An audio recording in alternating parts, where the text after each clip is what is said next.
저는 류마티스를 앓고 있던 와중에 운동 중 다리를 양옆으로 벌리면서 강압적인 허리 누름으로 오른쪽 고관절의 근막 장근과 장경인대가 파열되는 손상을 입었습니다.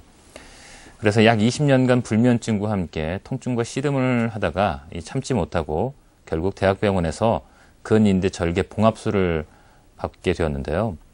그러나 수술한 뒤 근인대 조직의 재활이 너무 어려워서 이 온몸이 굳어짐과 동시에 기울어진 오른쪽 엉덩이 근육이 생기지 않고 또 관절의 심한 운동 제한과 통증이 느껴지고 있는 상태라고 합니다. 아버지의 유전으로 이 방광과 신장에 문제가 있지만 왼쪽 턱관절의 문제를 해결함에 우선 기준을 두려고 하는데요.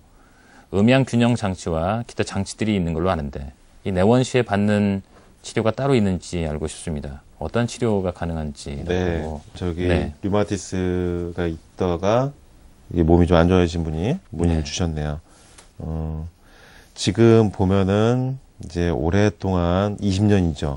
잠을 못 자면서 통증과 씨름하다가 이제 결국은 이제 병원에서 수술을 근인대 절개 봉합술을 이제 받으신 건데, 이게 수술한 부위가 이제 근육이 잘 생기지 않다 보니까 엉덩이 쪽 한쪽 근육이 이제 많이 위축이 되신 것 같아요. 그러다 보니까 고관절 쪽도 아마 운동이 제한이 있고 통증이 느껴지는 상태인데, 이런 경우는 지금 말씀하시는데 본인이 턱관절에 이상이 있는 걸 아시는 것 같아요.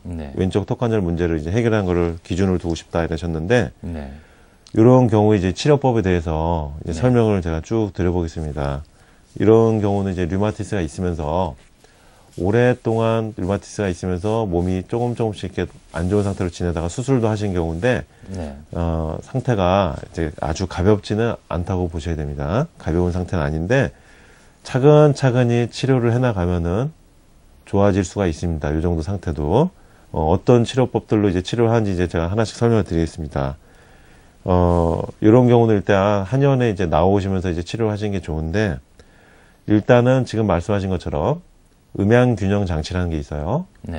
턱관절의 좌우 균형을 맞춰가면서 매번 내원하실 때마다 그날의 몸 상태에 맞는 최적의 균형 높이가 있습니다. 그 좌우의 턱관절 균형을 그날의 몸 상태에 맞게 찾고, 그거를 내원시마다 균형을 조절해가면서 변화를 시키는 겁니다. 그렇게 하면서 턱관절 좌우의 밸런스를 맞춰가는 겁니다. 그러니까 내원을 하실 때마다 이 음양균형 장치라는 거를 제작을 하는 겁니다. 그러면서 이 음양균형 장치가 편차라는 게 발생이 됩니다. 그 맞춰놓은 균형 상태에서 몸이 더 좋은 단계로 가기 위해서 그 장치가 이제 안 맞는 상태가 돼요. 그러면 다시 통증이 유발됩니다. 이 음양균형 장치라는 거는 그 사람의 구강 구조와 몸 상태에 그날 맞춰서 맞춤 장치입니다. 그 순간에 정확하게 100%로 만드는 장치인데, 제작하는 순간 몸에 있는 많은 증상들이 즉시 사라지는 아주 효과가 빠른 이제 그런 치료법인데, 편차가 발생했을 때는 아까 말씀드린 TBA나 OBA라고 하는 구강 내 보조 장치가 있어요. 요거는 밤에 잘 때 착용을 하고, 편차가 발생했을 때는 이 보조 장치를 착용하는 겁니다. 그래서 한의원에 내원하시게 되면 음양균형 장치를 일단 제작하게 되고, 그 다음에 집에 돌아가셔서는 편차가 발생할 경우에 TBA나 OBA라고 하는 집에서는 그 장치들을, 보조 장치를 착용하면서 지내셔야 돼요. 그 다음에 내원하셨을 때 상부경추, 경추 1번과 2번을 교정을 해줘야 됩니다. 왜냐하면 상부경추 1번, 2번이 요추 4번, 5번까지 척추 전체의 기울기와 균형을 결정합니다. 그래서 전체 척추가 목뼈, 등뼈, 허리뼈까지 있습니다만은 제일 중요한 것은 첫 번째 목뼈, 두 번째 목뼈입니다. 경추 1, 2번인데 제일 위에 있습니다. 우리 척추에서. 그래서 아틀라스라고 합니다. 우리 척추의 전체 균형을 잡아주는 뼈가 경추 1번, 2번이기 때문에 내원하실 때마다 이 상부경추를 교정을 해줘야 됩니다. 그 다음에 등뼈와 허리뼈까지도 같이 교정을 해주고, 그 다음에 엎드린 상태에서 좌우의 밸런스를 맞춰주는, 척추의 균형을 맞춰주는 음양균형 침법을 시술하게 됩니다. 그렇게 해서 침치료를 해주고, 그 다음에 CST 요법이라고 아까 말씀드린 두 개의 천골 요법입니다. 두개골, 22개의 두개골 조각이 제자리로 이동할 수 있도록 조정을 해주는 치료를 해주고, 두개골 내에서 척추로 연결되는 척수액, 뇌 척수액의 흐름을 원활하게 해줍니다. 그래서 CST 요법이라는 치료를 내원하시면 또 하게 되고, SOT 블록이라고 펠빅 밸런스 테크닉, 아까 말씀드린 골반 균형 장치입니다. 이 골반 균형기에 엎드려서 내 몸의 체중을 이용한 중력으로 골반 균형을 맞춰준 치료를 하는 거예요. 이렇게 하면 아까 말씀드린 것처럼 한의원에 매번 내원하실 때마다 머리 두개골뼈, 그리고 목뼈, 등뼈, 허리뼈까지 교정해주고 그 밑에 있는 골반과 다리까지 삼위일체로 교정을 해주는 거예요.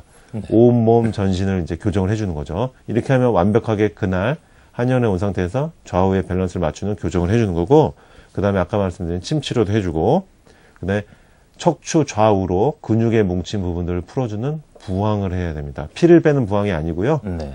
피를 빼지 않는 건부항입니다. 네. 류마티스 환자분들은 부항을, 피를 빼는 부항을 아주 조심하셔야 됩니다.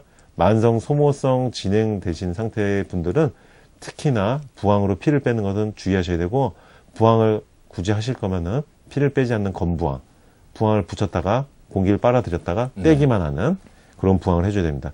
그러면서 이렇게 온몸 전신 균형을 맞춰준 치료들을 해주면서 침 치료도 받고 부항도 하고, 지금 말씀하신 방광과 신장의 문제, 방광의 신장의 허약한 부분을 보강해주는 한약 처방을 통해서 구조와 기능이 동시에 좋아질 수 있도록 하면은 네.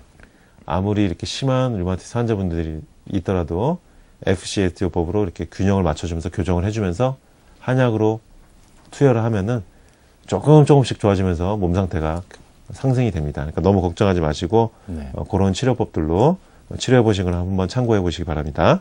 자, 한방 건강 상담 오늘 순서는 여기까지입니다.